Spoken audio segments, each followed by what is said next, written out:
हरि ओम तत्सत्। श्रीमते रामचंद्राय नमः। ओम परमहंसास्वादित चरणकमलचिन्मकरन्दाय भक्तजनमानसनिवासाय श्रीरामचंद्राय नमः। वागीशायस्य वदने लक्ष्मीर्यस्य च वक्षसि यस्यास्ते हृदये संवित् तं नृसिंहमहं भजे। विश्वसर्ग विसर्गादि नवलक्षणलक्षितं श्रीकृष्णाख्यं परं धामं जगद्धाम नमामि तत्। प्रह्लादनारद पराशर पुण्डरीक व्यासंबरी शशुकशौनक भीष्मदलिभ्यं रुक्मङ्गदार्जुन वसिष्ठ विभीषणादीन् पुण्यानिमन् परमभागवतान् नमामि। नारायणं नमस्कृत्य नरं चैव नरोत्तमं देवीं सरस्वतीं व्यासं ततो जयमुदीरयेत्। श्रीकृष्ण गोविंद हरे मुरारे हे नाथ नारायण वासुदेव। श्रीकृष्ण गोविंद हरे मुरारे हे नाथ नारायण वासुदेव। हे नाथ नारायण वासुदेव। हे नाथ नारायण वासुदेव। हे नाथ नारायण वासुदेव। हे नाथ नारायण वासुदेव। श्रीकृष्ण गोविंद हरे मुरारे हे नाथ नारायण वासुदेव। श्रीकृष्ण गोविंद हरे मुरारे हे नाथ नारायण वासुदेव। बोलो भक्तवत्सल भगवान की जय। भक्तवत्सल शरणागत वत्सल भगवान हरिंकर कृपारू आज आम पंचम दिवसर श्रीमद् महाभारत कथार प्रवेश करिबा। शौनक मुनि कहउचंती हे लोमहर्षण कुमार सुत आपणक पिता समस्त पुराण अध्ययन करिसंती पूर्व। आपण भी कौन समस्त पुराण पढ़िचंती कि बापांक पाखु? ए पुराण रे अनेक कथा अछि, बहुत विचित्र विचित्र कथा अछि। ता भितरु आमे भृगुवंशर वर्णना सुनिबा पई चाहूछु। प्रश्न कले भृगुवंश केमिति अछि, कौन कौन कथा ता भितरे अछि, ए सब विषय हमको स्पष्ट करिके कहंतु। सौतिरुवाच उग्रश्रवासुत कहउचंती जदधीतं पुरा सम्यक् द्विजश्रेष्ठैर्महात्मभिः वैशम्पायन विप्राग्रैस्तेश्चापि कथितं यथा। पूर्वरु पुराणर वर्णना जहाँ जहाँ कराई मते सबु पुराण विद्या ज्ञात अच्छी। कहीं ना मो पितांक पाखरु मु समस्त पुराण को अध्ययन करिछि, विधिवत समस्त पुराणर अध्ययन करिछि, पढ़िछि, शुणिछि। तेणु हे भृगुनंदन आपण भृगुवंशर वर्णना शुणंतु। ए शौनक मुनि ए भी भृगुवंश भितर जानते, तांको से भृगुनंदन बोली संबोधन करागला। एबेटो भृगुवंशर चरित्र आरंभ करागला। भृगुवंशर किए हिचंती, कौन कौन चरित्र अछि इत्यादि कथा सब कह। जे देवता ऋषि इंद्र मरुद्गण एमाने समस्ते भृगुवंशर पूजा करती। ये भार्गव वंश बोली भी कह जाए, पवित्र वंश ही। स्वयंभु ब्रह्मा वरुणंक यज्ञरु भृगु मुनि को उत्पन्न करथिले। भृगुंकर पुत्र हेले च्यवन, तांको सेतपई भार्गव कह जाए। से भृगु ऋषिंकर पुत्र। च्यवनंकर पुत्र थिले प्रमत्ति, से बहुत धर्मात्मा थिले। से घृताची नामक अप्सरा पाखरु रुरु नामक पुत्र को प्रकट करथिले। च्यवनंकर पुत्र हेले रुरु, रुरुंकर पुत्र हेले सुनक, से प्रमोदवारांक गर्भरु जन्म होइथिले। आ सुनकंकर पुत्र माने सुनकंकर पुत्र आगो को जतेबेले हेले तांकर पौत्र हेतिबारु तांको शौनक बोली कहा जाए। तेणु ये भृगुवंशी हेले शौनक मुनि। वर्तमान पुणी शौनक मुनि पचारे महात्मा भार्गवंकर नाम च्यवन कहीं है, बुझे कि कहतु। च्यवन ऋषि से कहीं ना भार्गव बोली कहला। से सुत मुनि कहले भृगुंकर पत्नी थिले पुलोमा। से तांको पति को बहुत प्रिय थिले। आ तांको गर्भरे भी गर्भस्थ संतान तांकर थिला। आ से धर्मपत्नी भी उत्तम गुण संपन्न थिले। से समय जिते पुत्र प्रकट होगा जाऊे भृगु स्नान करने आश्रम बाहर को गले। गोटे राक्षस से समय आश्रम भितर आसिक पशिगला से राक्षसर नाम मध्य पुलोमा भृगुपत्नी नाँ भी पुलोमा जो राक्षस आसिक आश्रम पशिला तार नाम मध्य पुलोमा आश्रम पशिकी तार दृष्टि भृगुपत्नी उपर पड़ा से काम बशीभूत हो गला किंतु पुलोमा भाविले ये आमर अतिथि अतिथि भाविकी ताको फलमूल देकी तार सत्कार कले किंतु राक्षस काम पीड़ित होइकिथिला से पुलोमा को अपहरण करके नवापाई चेष्टा कला नहीं जीवापाई ता मन प्रसन्न हो गला कहीं ना जितेबाला सान थिला से बाल्यावस्थारू ए पुलोमा को निजर पत्नी रूप में वर्ण करथिला मनस्थ करथिला जे यांको सहित मु विवाह करी किंतु पुलोमांकर बापा भृगुंक सहित तांको बाहागर करदेले तेणु पुलोमा दैत्य पुलोमा को विवाह करि पारलानी सान बेलरू तार मन पुलोमांक पाखरे थिला तापरे से विचार करिकी निश्चय कला जे मु एठू नेकी पळेबी से देखिला जे तांकर कक्ष भितर अग्नि जळुछंती अग्निहोत्रर अग्नि अग्निहोत्र गोटे विशेष विधि थाए अग्निहोत्र माने ताको अग्नि को संरक्षित करके रखते गोटे विशेष विधि थाए से अग्नि जळुछंती सेतेबेले पुलोमा अग्निदेव को पचारिले सत कथा कहतु ये कहार पत्नी अग्निदेव को पचारा गला मु प्रथम या वर्ण करिछि ये भृगुपत्नी केमिति हला तांको पिता असत्य व्यवहार करिकी तांको भृगुंक सहित विवाह करदेले किंतु मो सहित तांकर विवाह होबार थिला जेतेबेले एई भलिया प्रश्न राक्षस कला अग्नि को संबोधन करके बारंबार पचारिला असत्य कथा आपण कहतुनी बोली कहिला सेतेबेले अग्नि कहिले दानव तुम एथिरे संदेह नहीं जे तुम यार वर्ण करिथिलो किंतु विधिवत मंत्र उच्चारण पूर्वक तुम विवाह ता सहित हेई नाही जेते पर्यंत वैदिक विधि रे विवाह संपन्न न होईची से वर्ण को वर्ण माना जीव नाही तुमे पुलोमा को वर्ण करिथिलो किंतु तांकर पिता भृगु ऋषि सहित वैदिक मंत्र रे विधि रे विवाह करैचंती तार पाणी ग्रहण संस्कार होईची तेणु मु मिछ कहि परिबिनी असत्य कहि परिबिनी ये भृगुपत्नी भाव रे ही विख्यात कहबे अग्निकर कथा सुनी कि राक्षस बहुत रागी गला गोटे बराह हो गला से एवं वायु समान बेगरे माने आसिकी तांको अपहरण करके नहीं गला से समय तांको गर्भरे गोटे पुत्र थिला तार जन्म होबा समय भी पहुंची जाइतिला से अत्यंत रोष कारणरू जोग बल रे माता गर्भरू निजे गर्भ भितर बाहर की जन्म हो गला किए से पुत्र काहांक गर्भरू पुलोमांकर गर्भरू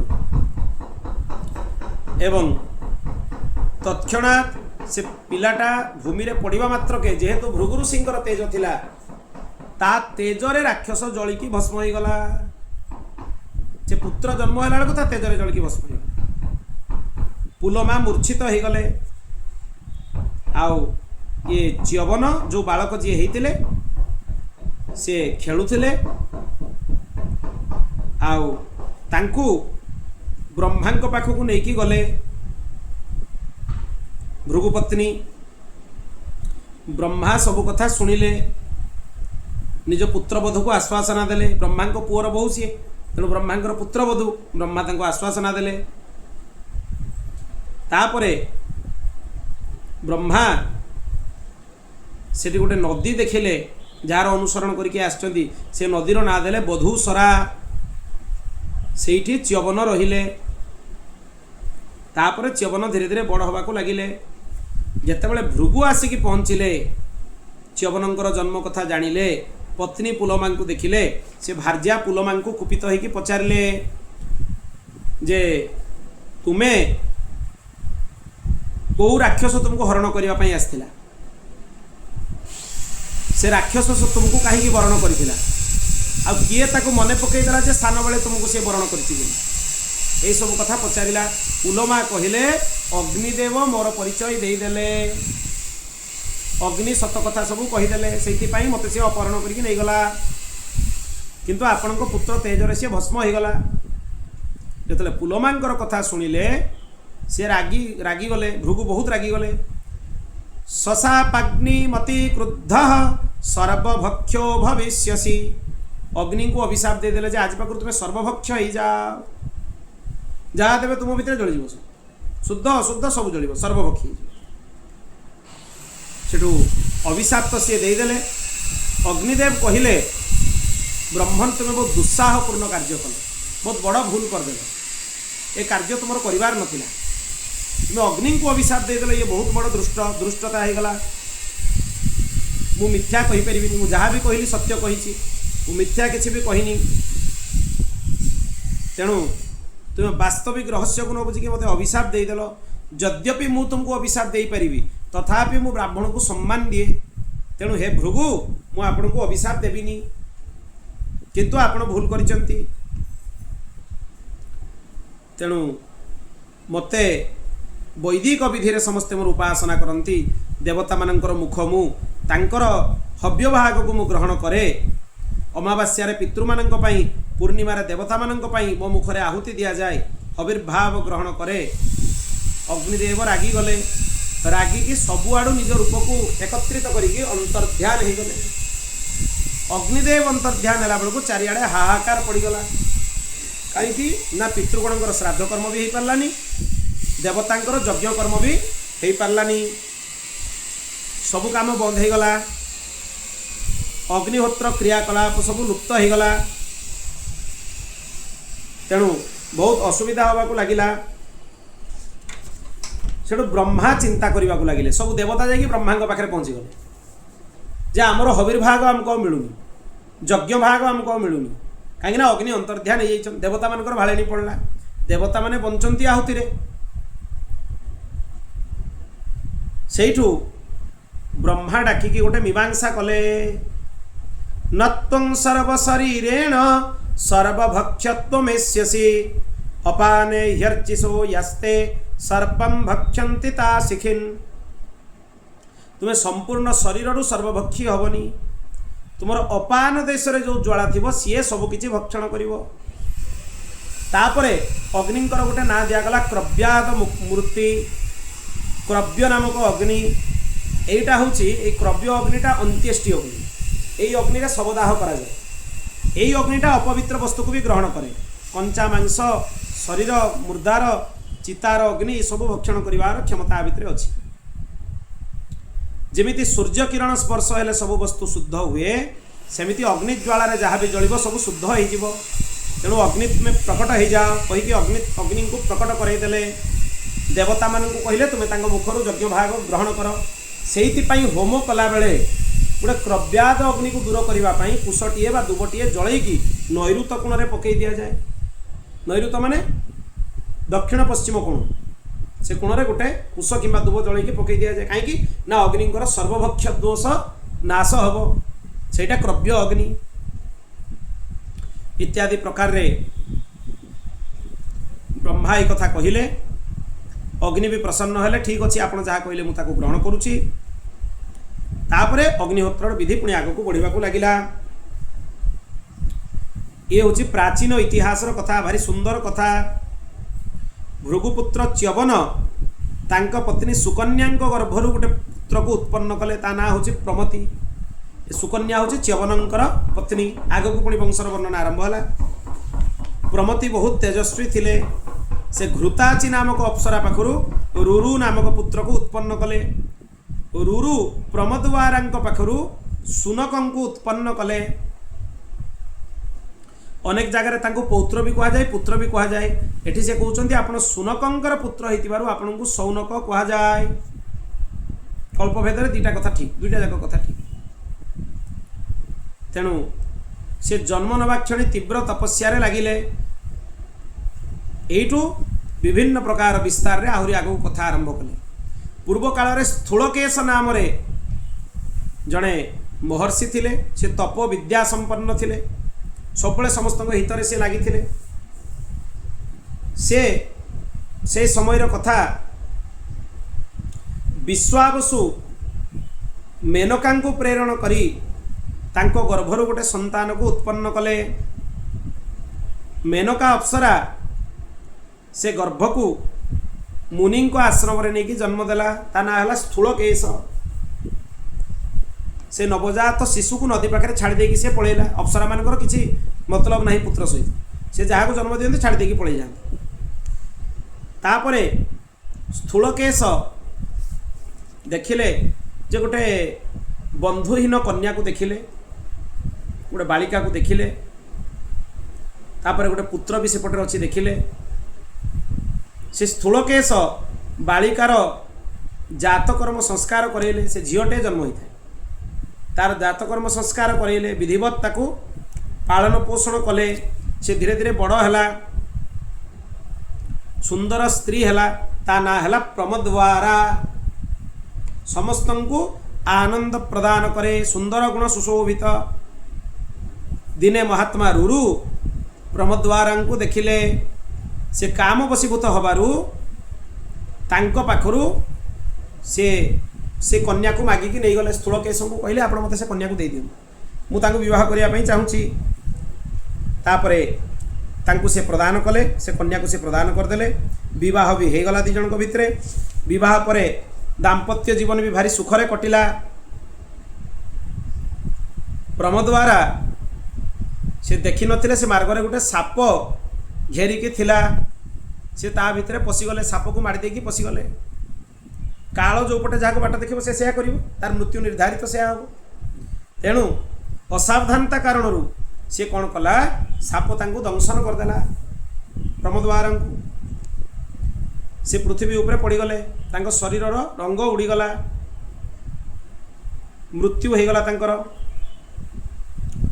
से समय रे तांकर पिता स्थूलकेश अन्य तपस्वी माने आसिकी समस्ते देखिले। ता सहित समस्त वनवासी माने मध्य देखिले। समस्त मन भारी कष्ट है जे मरीगले, मृत्यु हो गला। से समय रे रुरु बहुत दुखित है कि गहन वन रे जाकि रोदन करने को लगिले जे मोर पत्नी अल्प दिन विवाह होईची, दुर्भाग्यवशत सर्पदंशन में मृत्यु हो गला। पत्नी सुख मते प्राप्त है नहीं। से बहुत चिंता कले कौन करी, केमिति तांको पुनर्जन्म देवी, केमिति बंचेबी, केमिति प्रमद्वारा आउथरे बंचिबो। तेणु से संकल्प कले भगवान श्रीकृष्ण पाखे मोर जदि अचल भक्ति थी ताले प्रमद्वारा आउथरे बंचिकी उठू।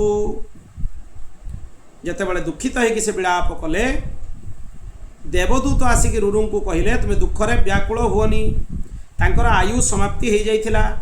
आयु जार समाप्ति हुए ताको पुनर्जीवित करा जाई परिबो नाही। जार अपमृत्यु होइथिबो ताको बंचेइबो, जार आयु सरीगला ताको केमति बंचेइबो।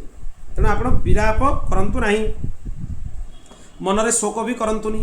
एक कथा कहीकि से बुझाइबा पई चेष्टा कले, किंतु से देवदूत को आकाशदूत को पचारे रुरु जे किछि गोटे उपाय मते कहंतु जद्वारा आंको को बंचेइ परिबी।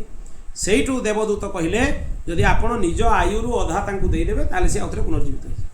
आगो संकल्प करंतु जे मोर अधा आयु मु तांको प्रदान कली, आपणको आयु रे से बंची, तांकर आयु आउ नाही। से संकल्प कले मोर अधा आयु मु तांको प्रदान करूची।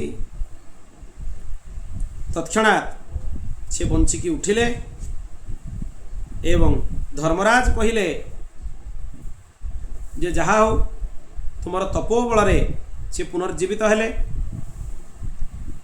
तांको अधा आयु युक्त करके बंचाई देले धर्मराज। धर्मराज माने जमराज, धर्मर अधिपति।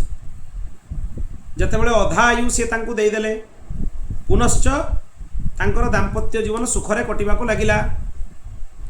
ये जोठी साप को देखते रागी जाते कहीं ना सर्पदंशन तांको पत्नीकर मृत्यु होइथिला। से निश्चय कले साप मान को मारिदेवी। दिनकर कथा ब्राह्मण रुरु एक विशाल वन को गले।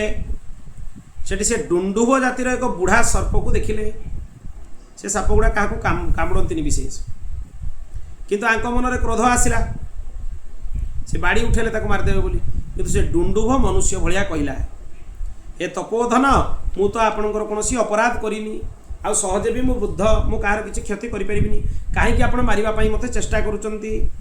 रुरु कहले मोर प्राणप्रिया पत्नी को सर्पदंशन करिछि, तेणु मु संकल्प करिछि साप को देखिले छाड़िबी, जोड़ी साप को देखिबी मारिदेबी।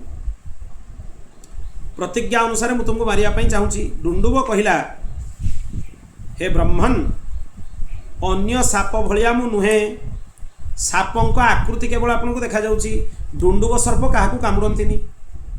ଧଣ୍ଡ ଆମେ ଯେଉଁମାନଙ୍କୁ କହୁଛେ ତାକୁ ସଂସ୍କୃତରେ କୁହାଯାଏ ଡୁଣ୍ଡୁଭ। କେତେ ସୁନ୍ଦର ଭାଷା, ସୁନ୍ଦର ଶବ୍ଦ। ଧଣ୍ଡ ସାପ ଗୁଡ଼ା ସହଜେ କାହାକୁ କାମୁଡ଼ନ୍ତି, ସେ ସାପ ଭଳିଆ ଦେଖାଯାଆନ୍ତି, ତାଙ୍କର କିନ୍ତୁ ବିଷ ନାହିଁ, ବିଷହୀନ ସର୍ପ ସେମାନେ। ତେଣୁ ଡୁଣ୍ଡୁଭ ପ୍ରତି ହିଂସା କରନ୍ତୁନି। ଡୁଣ୍ଡୁଭର କଥା ଶୁଣିକି ସେ ତାକୁ ବଧ କଲେନି, ତାକୁ ପ୍ରାଣଦାନ ଦେଲେ। ତାକୁ କହିଲେ ତୁମେ ବିକୃତ ସର୍ପଜନୀରେ କାହିଁକି ପଡ଼ିଛ, ତୁମେ କିଏ? ସେଠୁ ସେ କହିଲେ ମୁଁ ହେଉଛି ପୂର୍ବଜନ୍ମର ସହସ୍ରପାଦ ନାମକ ଋଷି, ମୋତେ ଅଭିଶାପ ଦେଲେ ବ୍ରାହ୍ମଣ ବୋଲି ମୁଁ ଏଇ ସର୍ପଜନୀରେ ପଡ଼ିଛି। ସେଠୁ ସେ ପଚାରିଲେ ବ୍ରାହ୍ମଣ ଆପଣଙ୍କୁ କାହିଁ ଅଭିଶାପ ଦେଲେ, କ'ଣ ଆପଣଙ୍କର ଅପରାଧ ଥିଲା, କାହିଁକି ଆପଣ ସର୍ପଜନୀରେ ପଡ଼ିଛନ୍ତି? ସେଇଠୁ ଡୁଣ୍ଡୁଭ କହିଲେ ପୂର୍ବ କାଳରେ ଖଗମ ନାମରେ ଜଣେ ବ୍ରାହ୍ମଣ ମୋର ମିତ୍ର ଥିଲେ। ଏଇଠି ଜାଣିବ ଯେ ମଜା ଥଟ୍ଟା କରିବାଟା ବି କେତେ ଭୟଙ୍କର। ଆଜିକାଲି ଯେଉଁ ମଜା କରିଦେଉଛନ୍ତି ଲୋକ ଡରି ଯାଉଛନ୍ତି ମଜାରେ, ସେଇଭଳି ମଜା କରିବା କଥା ନୁହେଁ। ତାରି ଫଳରେ ଆଙ୍କୁ ଅଭିଶାପ ନୁହେଁ, ସେଇଟା ଆସିବ କଥା ଏଠି। ସେ ପୂର୍ବ କାଳରେ ଖଗମ ନାମରେ ଜଣେ ବ୍ରାହ୍ମଣ ମୋର ମିତ୍ର ଥିଲେ। ସେ ତପୋବଳରେ ବହୁତ ତୀବ୍ର ଥିଲେ, କିନ୍ତୁ ବହୁତ କଠୋର ବଚନ କହୁଥିଲେ। ଦିନେ ସେ ଅଗ୍ନିହୋତ୍ରରେ ଲାଗିଥିଲେ। ମୁଁ ଦିନେ କ'ଣ କଲି, ମଜାରେ ଘାସରେ ଗୋଟେ ସାପ ବନେଇକି ତାଙ୍କୁ ନେଇକି ଦେଖାଇଦେଲି। ସେ ଅଗ୍ନିହୋତ୍ର କରୁଥିଲେ, ସେ ଭୟଭୀତ ହେଇକି ମୂର୍ଚ୍ଛିତ ହେଇଗଲା। ସତ ସାପ ଭାବିଲେ ସିଏ। ଏଇଭଳି ମଜା କରିବା ଉଚିତ ନୁହେଁ। ଯେତେବେଳେ ତାଙ୍କର ଚେତା ଫେରିଲା, କ୍ରୋଧରେ ଜର୍ଜରିତ ହେଇକି ସେ ମୋତେ କହିଲେ ଆରେ ମୋତେ ଡରେଇବା ପାଇଁ ତୁ ଅଳ୍ପ ଶକ୍ତିଯୁକ୍ତ ସର୍ପ ବନେଇଥିଲୁ ନା, ଘାସରେ ତୃଣରେ ସାପ ବନେଇକି ମୋତେ ଡରଉଥିଲୁ। ମୁଁ ତତେ ଅଭିଶାପ ଦଉଛି, ତୁ ଅଳ୍ପ ଶକ୍ତି ସମ୍ପନ୍ନ ସର୍ପ ହେଇଯା। ସେ ହିଁ ହେଲା, ମଜାର ଫଳ ଭୟଙ୍କର ହେଇଗଲା। ସେଇଠୁ ମୋର ହୃଦୟ, ସେ କହୁଛନ୍ତି ମୋର ହୃଦୟ ଉଦ୍ବିଗ୍ନ ହେଇଗଲା। ମୁଁ ଏ ପରିହାସ କରିବାର ଏତେ ଭୟଙ୍କର ଦଣ୍ଡ ପାଇବି ଏ କଥା ମୁଁ ଭାବିନଥିଲି। ସେ ବହୁତ କ୍ଷମା ବି ମାଗିଲେ, କିନ୍ତୁ ସେ କହିଲେ ଭବିଷ୍ୟତରେ ପ୍ରମତ୍ତିଙ୍କର ପୁତ୍ର ରୁରୁ ଯେତେବେଳେ ତୁମକୁ ଦର୍ଶନ କରିବେ ତୁମେ ସର୍ପଜନୀରୁ ମୁକ୍ତ ହେଇଯିବ। ଏଇ ରୁରୁ ଆସିଛନ୍ତି, ରୁରୁଙ୍କ ଦର୍ଶନ ତାଙ୍କୁ ମିଳିଲା। ସିଏ କହିଲେ ମୁଁ ଜାଣିପାରୁଛି ଯେ ଆପଣ ହେଉଛନ୍ତି ରୁରୁ, ତେଣୁ ଆପଣ ହେଉଛି ପ୍ରମତ୍ତିଙ୍କର ପୁତ୍ର, ଆପଣଙ୍କୁ ଦେଖିବା ଯୋଗୁଁ ମୋର ମୁକ୍ତି ହେଇଗଲା। ଏବେ କୁହନ୍ତୁ ମୁଁ ଆପଣଙ୍କର କ'ଣ ଭଲ କାମ କରିପାରିବି ବା ଆପଣଙ୍କୁ ସାହାଯ୍ୟ କରିପାରିବି? ସେଇଠୁ କହିକି ସହସ୍ରପାଦ ଡୁଣ୍ଡୁଭ ରୂପକୁ ତ୍ୟାଗ କରିକି ନିଜ ରୂପକୁ ପାଇଗଲେ। ସେଠୁ ରୁରୁ କହିଲେ ସମସ୍ତ ପ୍ରାଣୀମାନଙ୍କ ଭିତରେ ଶ୍ରେଷ୍ଠ ହେଉଛି ବ୍ରାହ୍ମଣ, ଅହିଂସା ହେଉଛି ସବୁଠୁ ଶ୍ରେଷ୍ଠ ଧର୍ମ। ତେଣୁ ବ୍ରାହ୍ମଣକୁ ସମସ୍ତ ପ୍ରାଣୀମାନଙ୍କ ଭିତରେ କାହା ଭିତରେ ବି ହିଂସା କରିବା ଉଚିତ ନୁହେଁ। ଇଏ ହେଉଛି ଶ୍ରୁତି ବଚନ। କେହି ତ କରିବା କଥା ନୁହେଁ, ବିଶେଷ ଭାବରେ ବ୍ରାହ୍ମଣଙ୍କୁ ବିଲକୁଲ କରିବା କଥା ନୁହେଁ। ସିଏ ଅଭୟ ପ୍ରଦାନ କରିବା ଦରକାର ସମସ୍ତଙ୍କୁ।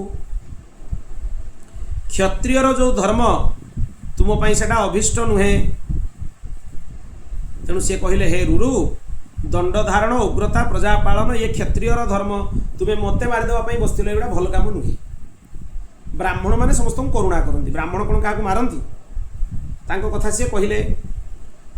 ସେଇଠୁ ସେ ଏମିତି ତାଙ୍କ ଭିତରେ କଥୋପକଥନ ହେଲା। ଆସ୍ତିକ ନାମକ ବ୍ରାହ୍ମଣ ଦ୍ୱାରା ଭବିଷ୍ୟତରେ ସର୍ପଯଜ୍ଞ ବନ୍ଦ ହେବ, ନହେଲେ ତ ଜନ୍ମଜୟ ନିଶ୍ଚୟ କରିଥିଲେ ମୁଁ ସର୍ପଯଜ୍ଞ କରିକି ସମସ୍ତଙ୍କୁ ମାରିଦେବି, ସବୁ ସର୍ପଙ୍କୁ ମାରିଦେବି, କେହି ସାପ ବଞ୍ଚି ନଥାନ୍ତେ। ଏ ଯଜ୍ଞ କେମିତି ବନ୍ଦ ହେବ? ଏ ଯଜ୍ଞ ହେଲା କାହିଁକି? ଏ ଯଜ୍ଞରେ ଏଇ ଯେଉଁ ମୁନିଙ୍କ ନାଁ ଶୁଣିଲେ ଆମେ ଆସ୍ତିକ ମୁନି, ଇଏ କିଏ ଇତ୍ୟାଦି ପ୍ରସଙ୍ଗ ତାପରେ ପୁଣି ଆରମ୍ଭ ହେବ। ମହାଭାରତରେ ଅନେକ ବିଷୟ, ଅନେକ ବିସ୍ତାରର ବିଷୟ। ମହାଭାରତ ଆମେ ଗୋଟେ ଏମିତି ଓଭରଭ୍ୟୁ ଦେଖିଦେଲେ ସେଗୁଡ଼ା କିଛି ଜାଣିହେବ। ଆମେ ଯେଉଁଟା ଶୁଣିଲୁ ସଂକ୍ଷିପ୍ତରେ ସେଇଟାକୁ ଲୋକ ପୁରା ମହାଭାରତ ବୋଲି ଭାବୁଛନ୍ତି। ଯେଉଁଟା 2-3 ଦିନ ଭିତରେ ଆମେ ଶୁଣିଲୁ ବିଭିନ୍ନ ପର୍ବରେ ଏୟା ହେଲା, ଏୟା ହେଲା, ପରେ ଏୟା ହେଲା, ପରେ ଏୟା ହେଲା, କିନ୍ତୁ ବିସ୍ତାରରେ ତା ଭିତରେ କ'ଣ କ'ଣ କଥୋପକଥନ ଅଛି। ଇଏ ଲକ୍ଷ ଶ୍ଲୋକ ବିଶିଷ୍ଟ ଗ୍ରନ୍ଥ, ସବୁଠୁ ବିଶାଳ ଆକୃତି। ଏତେ ବଡ଼ ଅବୟବ ଥିବା ଗ୍ରନ୍ଥ ଏବେ ପ୍ରାୟ କେହି ନାହାନ୍ତି। ସବୁଠୁ ବଡ଼ ଅବୟବ ହେଲେ ମହାଭାରତ। ସେଠୁ ରୁରୁ ପଚାରିଲେ ରାଜା ଜନ୍ମେଜୟ କାହିଁକି ସର୍ପମାନଙ୍କର ହିଂସା କଲେ? ସେ ଡୁଣ୍ଡୁଭକୁ ପଚାରିଲେ। ସହସ୍ରପାଦ ତାଙ୍କ ନାଁ। ତା ସହିତ ଆସ୍ତିକ କିଏ, ସିଏ କାହିଁକି ସର୍ପମାନଙ୍କୁ ବଞ୍ଚେଇଲେ, ଏସବୁ କଥା ବି ବିସ୍ତାର କରିକି ମୋତେ କୁହନ୍ତୁ। ମୁଁ ଆସ୍ତିକଙ୍କର କଥା ଶୁଣିବା ପାଇଁ ଚାହୁଁଛି। ତାପରେ ଏ କଥା କହିସାରିଲା ପରେ ତାଙ୍କୁ ସବୁ ପୂର୍ବର କଥା ଶୁଣେଇବାକୁ ସେ ଆରମ୍ଭ କଲେ। जे कौन होता केमिति हैला कहीं आस्तिक जन्म हेले सर्पयज्ञ को जाकि केमिति अटकेबे इत्यादि विषय सब ये पाखु आरंभ हो। सेठू सौनक पचारे हे सुतमुनि आपण सर्पयज्ञ विषय आमको टिके विस्तार रे कहतु। सेठी सी पचारुचंती सेठी सी जो उत्तर देले से उत्तर आपण आमको दियंतु विस्तार रे कहतु। एठी आस्तिक कहीं सर्पयज्ञ रे जाकि सर्प मान रक्षा कले से कहार पुत्र ये सब कथा कहतु। सेठू सुतमुनि कथा कहवा आरंभ कले। लोमहर्षण भगवान वेदव्यासंकर शिष्य थे। लोमहर्षण सुत बा रोमहर्षण सुत से तांको मुखर मु जहाँ शुणी से कथा आपको स्पष्ट भाव में शुणुची। आस्तिक ऋषिंकर पिता प्रजापति भाया प्रभावशाली थे सब तपस्या लगुले। तांको ना थिला जरत्कारु। से ऊर्ध्वरेता ब्रह्मचारी थिले वेद वेदांत धर्मर ज्ञाता थिले। से भिक्षावृत्ति रे शिलंच वृत्ति जोटा कहुए खाली तो भिक्षा कहुए शिलंच वृत्ति से वृत्ति रे से जीवन निर्वाह करुले। से जो कष्ट साधन करुले वायु आहार करके रोते भोजन त्याग करदे शरीर को सुखई रखी से भाई कष्ट कहीं करें एत तीव्र तपस्या आजिकल कहीं करें। तेणु सी जा कौन कले सी देखिले जे गोटे जगार पितृ पितामह सब गोटे गात भितर झुलिकी अच्छे से जो सहारा धरिकी झुलुंट गोटे मूषा ताको काटी चली काटिदेला जो पूरा काटिदेव एम गर्त भितर पड़े पितृगण को देखिले से जरत्कार पचारे आपण मैंने किए ए गात भितर तलकू मुह करके कहीं झुलुंट ये सब कथा मत टे विस्तार में कहतु स्पष्ट भाव में कहतु। से पितृगण कहले आमे माने कठोर व्रतर पालन करुचु। आपण आपण आमर होची शेष आम वंशरे जदि आपण मृत्युवरण करेंगे आपणकर कौन पुत्र रही ताले आम वंश नष्ट हो। जो मूषा आप देखुं मूषाटा हूँ काल काल आमर आश्रय को काटी चली पूरा काटिदेव जो आम समस्ते गर्तरे पड़जा इत्यादि कथा सब कथा सी कहले। तपस्या लगिच किंतु आग को बढ़िया दरकार। जरत्कार प्रणाम कले कहले आपण मैंने मोर पितृगण मो उपरे कृपा करंतु। पितृगण कहले तुम्हें विवाह कर तापर तुम्हें उत्तम गति को प्राप्त कर। जरत्कार कहले मो मन भितर निश्चय करिछि पत्नी ग्रहण धन संग्रह यू करी ना किंतु आपण मैंने कहवा जो मुझे कहीं आप मत आज्ञा देते आज्ञा गुरुणाम विचारणीय जी गुरु पदवाच्य लोक वयोज्येष्ठ लोक जहाँ आज्ञा देवे तार विचार करा जाए। तेणु मोर व्रत को भी मुझे भांगी दूसरी मो विवाह निश्चय करी कि मोर गोटे शर्त अच्छी से शर्त कौन मु जहाँ को विवाह करी से कुमारी कन्या तार ना मध्य मो सहित समान होइथिबो। मु कन्या को खोजबिनी कन्या को ता भाई बंधु आनिक मते दान कर देकी जिवे यदि स्वतः मते दान कर देबे कन्या को तेबे जाई कि मो कन्या को विवाह करी मु जाई कि कहा पाखरु कन्या मागी कि आनिबी नाही आ तांको ना मो ना सहित समान होइथिबा दरकार इत्यादि कथा सब कहले। तांको शर्त सी शुणाई देले। तेणु तांको कथा शुणिला परे पितृगण कहले निश्चय मिलिबो निश्चय मिलिबो तुम जहाँ कर तुम निश्चय तुम ये इच्छा पूर्ण हम। तापरे से पत्नी पाइबा पाई बहुत आड़े विचरण करने को लगिले किंतु पत्नी कौटी मिलेनी। से पितृगण कथा भावी भावी डाकवा लगिले जे कन्या मत कई भिक्षा रूप में दब निज आड़ू जे देदेव मुझे ग्रहण करी। से समय रे नागराज बासुकी निजर भौणी को लेकिन सेवारे आसिक उपस्थित है। ये नागराज बासुकी भौणी हेले जरत्कारु ना समान हो गला ऋषि भी जरत्कारु आर बासुकी माने नागराज भौणी भी हेले जरत्कारु। से जरत्कारु कथा शुणी सी जा नवेदन कले जे आपण मोर भगिनी को ये जरत्कारु नाम प्रसिद्ध आपको भिक्षा रूप में आप ग्रहण करंतु आर पानी ग्रहण करंतु आपको पत्नी रूप में ग्रहण करंतु। तापर शास्त्रीय विधि विधान ने ऋषि जरत्कारु को विवाह कले। जरत्कारु सहित तांकर विवाह हैला। तापरे पूर्व काल रे गोटे घटना घटी थिला। नागमानंकर माता हेले कद्रु आ गरुड़ आ वरुणंकर माँ हेले बिनता से कद्रु अभिशाप देइथिले तुमे जन्मेजयंकर सर्पयज्ञ भस्म हो साप मान को अभिशाप देइथिले साप माने तांकरी पुओ किंतु साप मान को से अभिशाप देइथिले सेई अभिशाप शांति पाई जरत्कारु को बासुकी जरत्कार ऋषि संगे बह करेले कहना सी जानी यही दी जन पाखर जो पुत्र जन्म हम सी सर्पवंश को बंचेब से बासुकी जरत्कार को आनी जरत्कार संगे बह करेले कारण हूँ या ना बासुकी कहीं खालटारे आनी जरत्कार को बह करे तेणु आस्तिक बहुत बड़ विद्वान हेबे से पुत्र रूप में जन्म हेले जरत्कार उभय पाखर एवं भविष्यत रे जो सर्पयज्ञ हम से जाइए सर्प मान रक्षा करेंगे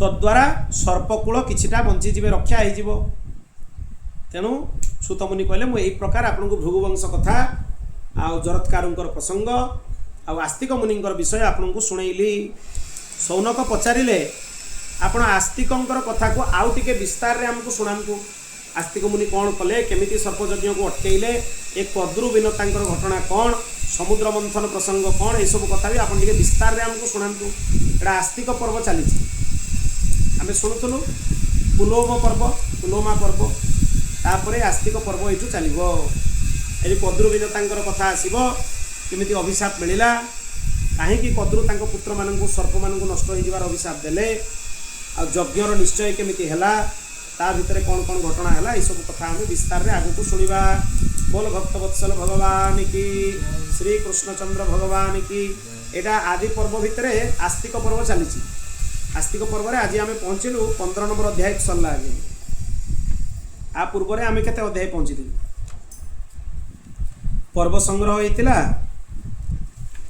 ए भृगुवंशर वर्णना जो आरंभ होता ए पौलम पर्वर आमर कथा ये पाखर आरंभ होता भृगुवंशर चरित्र 5म अध्याय तक आज 15 अध्याय आम पहुँचलु काली पाखर 16 अध्याय आम शुणु आस्तिकर चरित्र विस्तार रे शुणु आस्तिक मुनि केमिति प्रेरित होइके आसिबे से आसिक यज्ञ केमिति अटकेबे इत्यादि विषय सब शुणु ये आस्तिक पर्व सरिले जाइकी अंश अवतरण पर्व आरंभ हो माने कौरव पांडव माने केमिति जन्म हेले कौन कौन घटना हैला ये सब कथा तापर आसी बोल भक्तवत्सल भगवान की श्री कृष्णचंद्र भगवान की गोविंद जय जय गोपाल जय जय गोविंद जय जय गोपाल जय जय गोविंद जय जय गोपाल जय जय गोविंद जय जय गोपाल जय जय राधा रमण हरि गोविंद जय जय राधा रमण हरि गोविंद जय जय गोविंद जय जय गोपाल जय जय गोविंद जय जय गोपाल जय जय बोल भक्तवत्सल भगवान की ओम पूर्णमदः पूर्णमिदं पूर्णात् पूर्णमुदच्यते पूर्णस्य पूर्णमादाय पूर्णमेवावशिष्यते हरि ओम शांति शांति शांति।